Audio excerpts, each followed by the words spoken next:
Discussion on LEO phase of coronary angiogram. Assessing coronary venous anatomy is important prior to cardiac resynchronization therapy. LEO phase of the coronary angiogram showing tributaries of coronary sinus. LEO phase of the angiogram is obtained when you continue the recording till the contrast passes from the arterial tree through the capillaries to the venous system.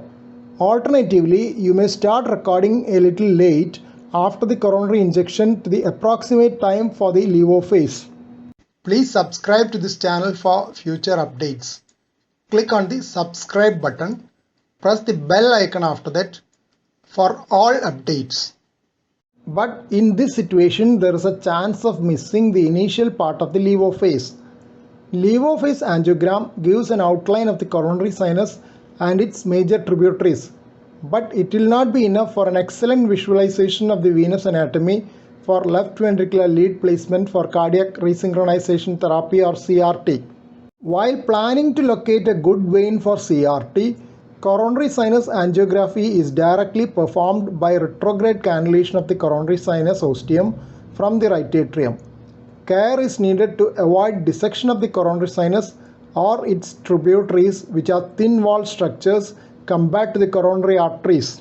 Since the flow in the venous system is against the direction of contrast injection, proximal balloon occlusion is needed for good visualization of the tributaries of the coronary sinus.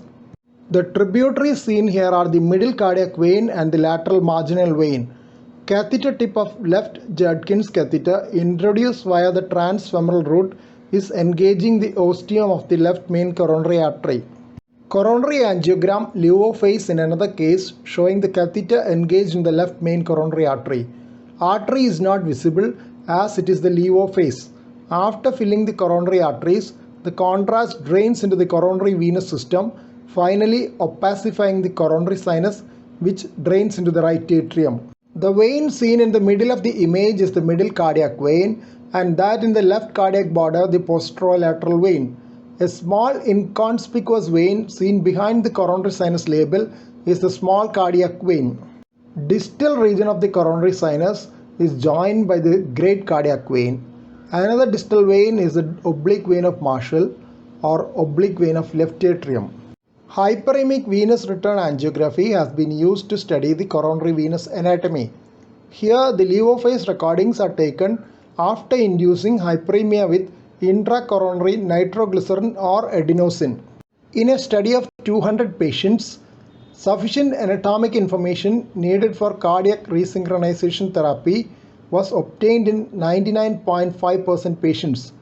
There was no significant difference between hyperemic venous return angiography and occlusive retrograde venography in utility.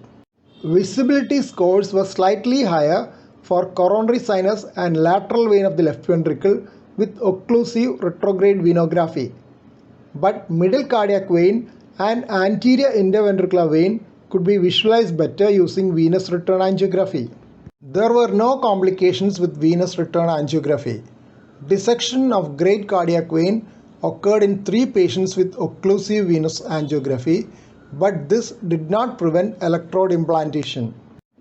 Here is a journal reference on hyperemic venous return angiography. Please don't forget to subscribe to this channel for future updates and click on the bell icon for all updates. Thank you.